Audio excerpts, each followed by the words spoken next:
puis s'il recommence, bah, il ira niquer ses morts. Voilà. Les garçons vont m'insulter, je le sais.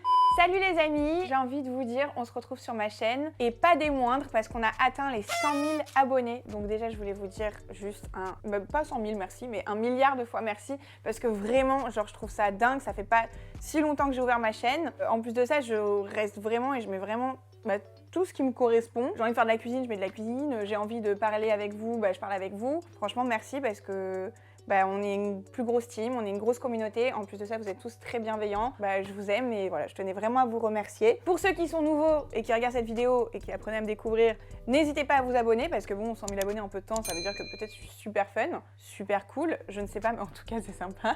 Donc n'hésitez pas à liker aussi cette vidéo si vous avez aimé. Franchement, ça fait toujours plaisir. Et puis ça me permet, en fait, ça motive aussi à continuer. Et aujourd'hui, du coup, c'est moi qui vous aide parce qu'on va faire du Docteur Lénou. Vous me posez vos questions, vos problématiques et moi, j'y réponds de mon vécu personnel ou pas. C'est-à-dire que des fois, dans mon entourage, j'ai vu des choses. Il était amoureux, machin, puis finalement non. Et puis on s'est rencontrés au resto, puis finalement on voulait pas les mêmes choses, etc. Et dernièrement, il y a une application qui s'appelle Fruits, en fait, qui vous permet de rencontrer des personnes qui ont les mêmes envies que vous. Moi, je trouve ça super bien parce qu'en fait, je pense que c'est une problématique qu'il y a vraiment à l'heure actuelle. C'est que souvent, les gens, ils matchent. Là, en l'occurrence, sur Fruits, c'est rigolo parce qu'en fait, c'est pas des matchs, c'est des smoothies parce qu'en fait, c'est à base de fruits. C'est très actuel comme problème et ça permet, voilà, maintenant, sur Fruits, vous pourrez rencontrer quelqu'un qui veut exactement la même chose que vous. Si vous souhaitez un petit coup d'un soir, vous avez la pêche. Si vous voulez un amour pour la vie, si vous voulez vraiment une relation sérieuse, c'est les cerises. Vous avez la pastèque pour des histoires sans pépins, c'est-à-dire câlin récurrent, un petit sex friends, voilà, on va dire ça comme ça. Et vous avez aussi le raisin. Le raisin, ça va être un petit verre de vin, etc. mais sans forcément passer à l'acte. Voilà, c'est vraiment apprentissage, on apprend à se connaître, etc. Moi, je sais que par exemple, moi, je suis une nana super sérieuse. Moi, je choisirais franchement les cerises. Ça n'a jamais été mon truc, les coups d'un soir. Mais au moins, ça désacralise aussi le truc. C'est-à-dire qu'il y a des garçons qui peuvent vouloir du sérieux. Il y a des filles qui peuvent vouloir un coup d'un soir. Tout le monde est un peu au même niveau. C'est juste que y a des gens qui veulent du sérieux et d'autres qui veulent pas du sérieux, tout simplement. Donc, je trouve ça super ludique. Donc, je vous invite à télécharger l'application, à me dire dans les commentaires ce que vous êtes. Moi, je trouve ça rigolo de dire, moi, genre, en ce moment, je suis plus raisin. Moi, je suis plus pêche. Moi, j'ai envie de ken ce soir. Voilà, c'est à votre guise, hein, vraiment, vous faites ce que vous voulez. Et il n'y a pas de jugement. Voilà, sur Fruits, du coup, il n'y a vraiment aucun jugement, que ce soit homme ou femme, vous avez chacun vos envies. Et au moins, vous allez vous retrouver avec les personnes qui ont les mêmes envies. En plus, c'est moins gênant qu'une application de rencontre classique, parce qu'en fait, il n'y a pas de salut, ça va direct. C'est-à-dire que dès qu'il y a un match, donc un smoothie de fruits, vous avez déjà des petites questions qui sont posées pour vous, vous y répondez tous les deux, et de là, la conversation commence. Donc c'est vraiment super facile. Franchement, si sur Fruits, vous rencontrez pas une personne qui vous correspond, vous le faites exprès. Non, mais je suis désolée, vous le faites exprès. Donc du coup, je vous invite à télécharger cette application et vous m'en direz des nouvelles. Je vous mets le lien du coup en description du téléchargement de l'application. Et après, vous me ferez vos retours. J'ai vraiment hâte de savoir. Et j'ai envie de vous dire, on y va. J'ai sélectionné vos questions et je vais y répondre.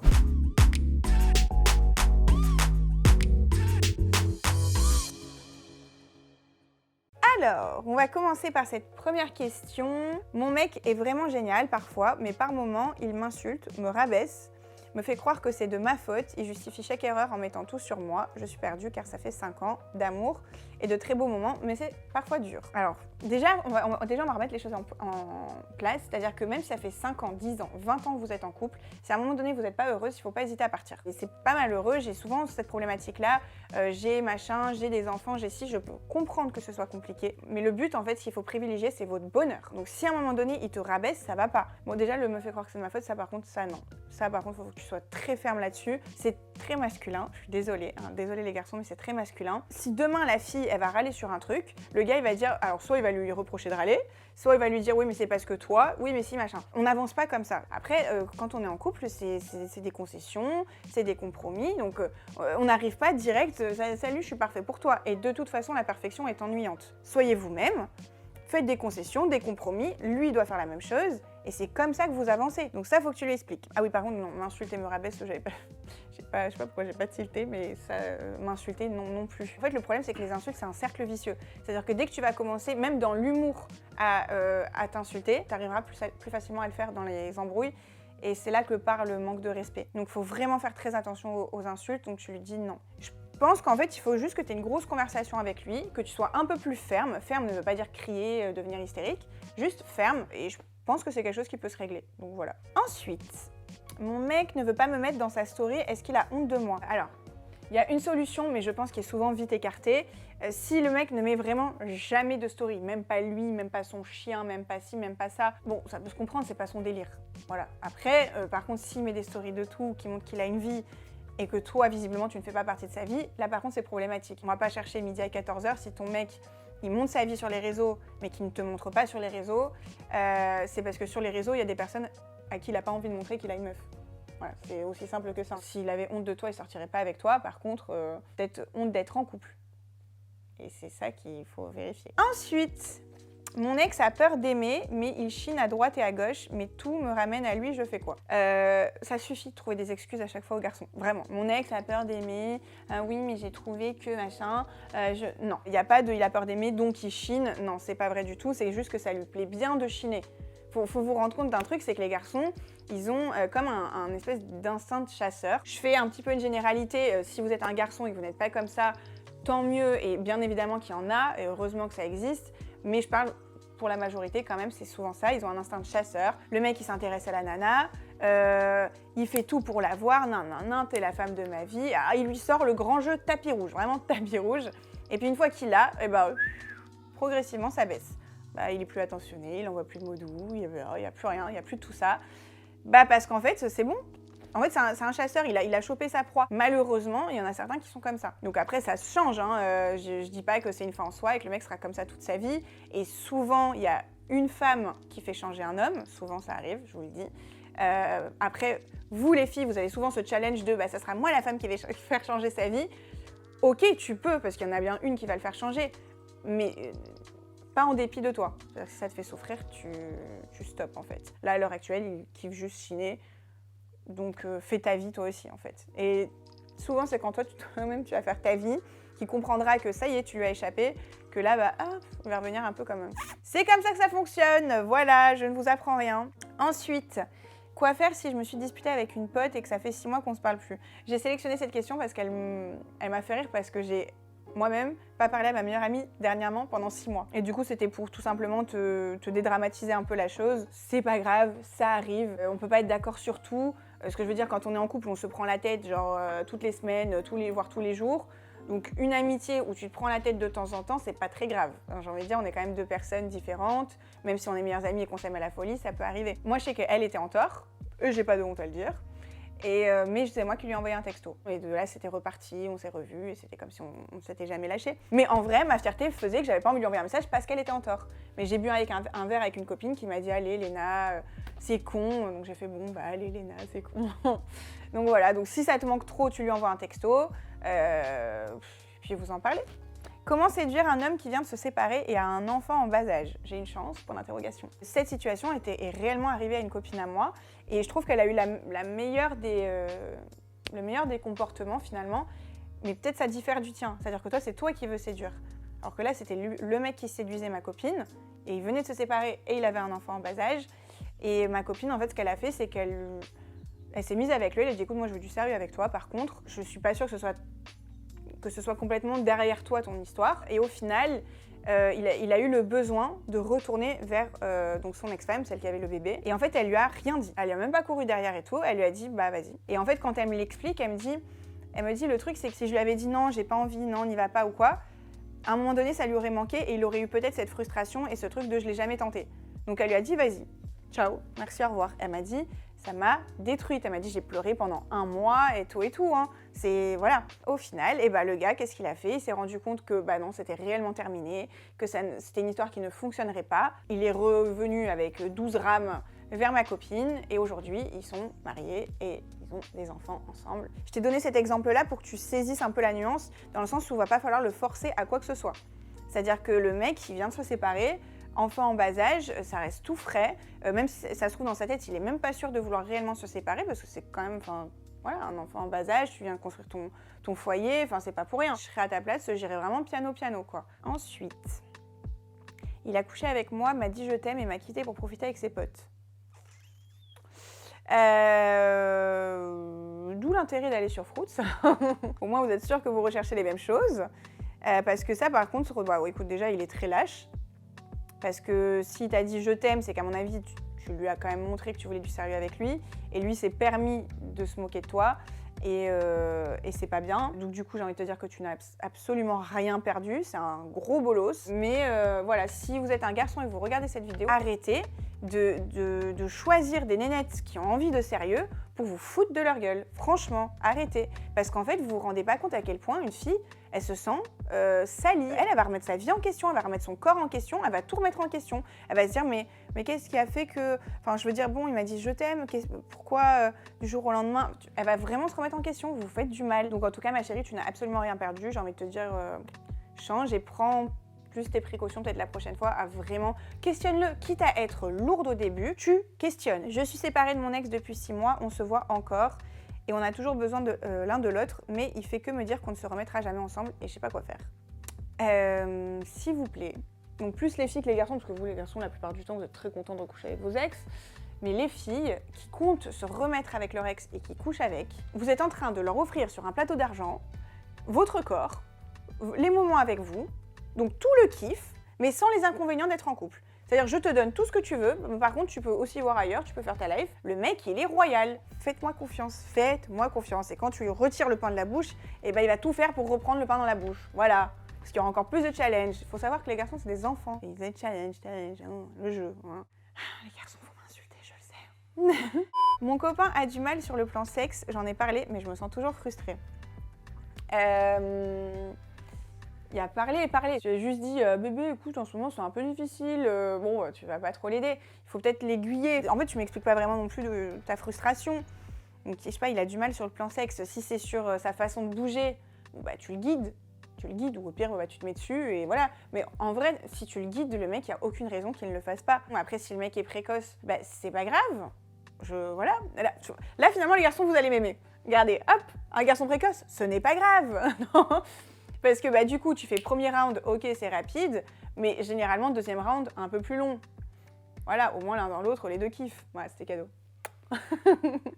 Si tu galères, s'il galère à toucher, eh ben, tu peux te toucher en même temps. Voilà, ou te toucher après. En fait, trouver des trucs. Tu sais, genre, faut s'adapter, Le sexe, c'est ça, hein. C'est pour ça que souvent, on dit que la première fois avec quelqu'un, elle est archi naze. C'est parce que bah, les deux ont leur façon de faire. Souvent bah, sont adaptés à la façon de faire de leur dernier conjoint ou dernière personne qu'ils ont fréquentée. Donc forcément, ça ne matche pas tout de suite direct. Ensuite, comment se reconstruire quand ta propre mère t'a détruite psychologiquement en te disant que tu ne servais à rien, que tu étais nulle en tout et que tu étais grosse.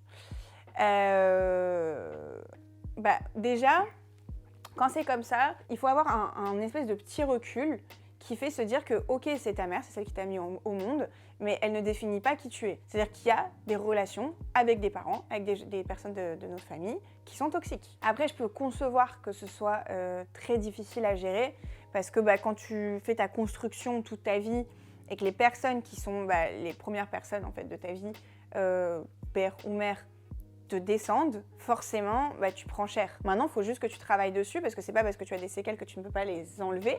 Et des fois, il suffit juste de comprendre dans sa tête que ça peut être quelque chose qui appartient au passé et qu'aujourd'hui ça va mieux, aujourd'hui tu sais ce que tu vaux. Et des fois, juste de se dire ça va mieux. Tu vois, genre j'ai fait il y a pas longtemps une vidéo sur l'harcèlement, une interview sur l'harcèlement que moi j'avais vécu quand j'étais plus jeune, qui s'est passé au moment de l'adolescence, donc pareil, moment de construction, etc. Ça n'a absolument pas défini qui j'étais. L'amour que tu t'apporteras à toi-même sera jamais, il n'y aura jamais plus fort que ça. C'est-à-dire que même demain, l'amour de ton conjoint, etc. ne rattrapera jamais ça. L'amour de soi, c'est ce qu'il y a, il n'y a pas mieux. Voilà. Et ce qu'elle a dit ta mère, machin, on s'en bat les steaks. Ah bah, du coup, c'est un peu lié. Comment gagner la confiance en soi? Alors, je trouve qu'il y a un truc qui fonctionne pas mal, c'est les bucket lists. Si par exemple, le matin, tu te dis, bah, aujourd'hui, il faut, je sais pas, que j'ai le temps de finir mon livre, faut que je fasse, voilà, je sais pas, tu te mets 4 tâches que tu as envie de faire dans la journée et que tu y arrives le soir, tu vas te coucher, tu vas être là, c'est qui la bosse? Et c'est qui ça? Je te jure, ça fonctionne trop bien. Ensuite, faire des choses pour soi, ça fonctionne encore mieux.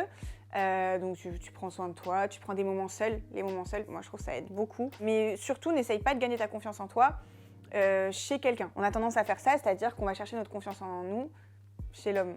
Genre en mode dans ses compliments, dans ses ci, dans ses ça. Et ça, c'est pas bon parce qu'au final, on va devenir limite un peu accro à ça. On va avoir tendance à s'oublier dans ses compliments à lui parce que nous, on s'en fera même plus finalement à nous-mêmes. Et ça, c'est pas bon. Ok ?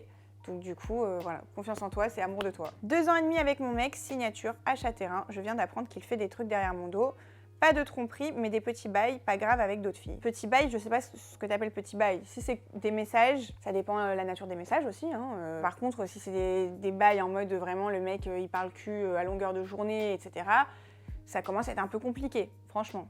Donc, parce qu'en fait, le mec, ça veut dire qu'il est plus concentré sur toi, ça veut dire que son temps, il le donne plus à toi, il le donne ailleurs. Après 2 ans et demi, achat terrain, etc., vous êtes quand même bien avancé dans votre relation. Si ce ne sont que des petits messages, voilà, où il n'y a pas grand-chose, voilà, tu t'embrouilles avec lui, tu lui mets un bon bouillon, tu lui fais comprendre qu'à un moment donné, s'il veut la jouer comme ça, toi aussi, tu peux la jouer comme ça. Je ne parle pas de vengeance. Et puis, s'il recommence, bah, il ira niquer ses morts. Voilà, c'est tout simplement. Comment se sentir mieux quand on aimerait être une femme alors qu'on est un homme? J'ai trouvé ça trop chou comme message parce que c'est un peu un sujet qui revient quand même souvent et encore plus maintenant. Parce que du coup, c'est vrai que sur les réseaux, pour tous les LGBT, en vrai, ça devient de plus en plus facile, même s'il y en a qui sont encore confrontés à des cons. Ça, malheureusement, il y en aura partout tout le temps. Si tu as envie d'être une femme, sois une femme. Si tu as envie de te laisser pousser les cheveux et de te mettre un peu de mascara, bah, tu te laisses pousser les cheveux et tu te mets un peu de mascara. Le regard le plus difficile, ce sera au début avec tes proches, ta famille, si tu l'as pas encore assumé auprès d'eux, parce que du coup, il faudra leur faire comprendre ça.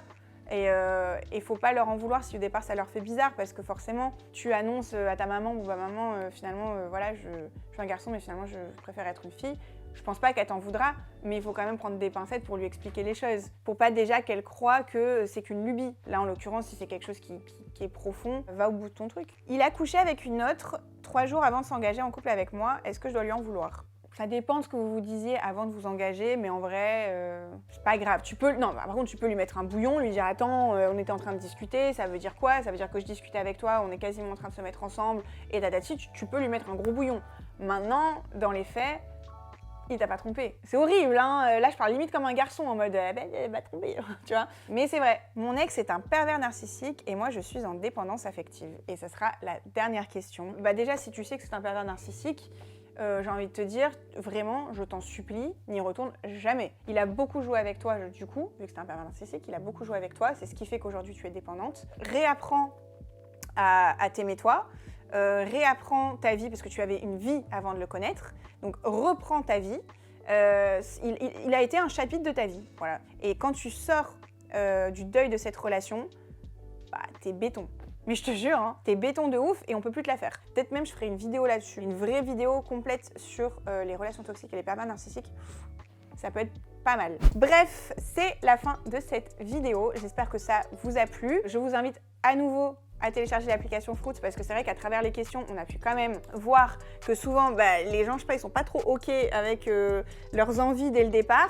Là, au moins sur Fruits, c'est sûr que dès le départ, vous avez les mêmes envies, vous savez ce que vous voulez. Donc voilà, merci encore pour les 100 000 abonnés. J'espère qu'on sera de plus en plus une grande communauté parce que ça me fait plaisir de le faire et c'est vrai que plus tu grandis dans YouTube, plus ça te permet aussi de faire des vidéos plus intéressantes pour vous et même faire des vidéos avec vous, ça me ferait plaisir. Donc bref, il y a plein de choses à faire. Donc merci infiniment et je vous dis à la prochaine. Mouah.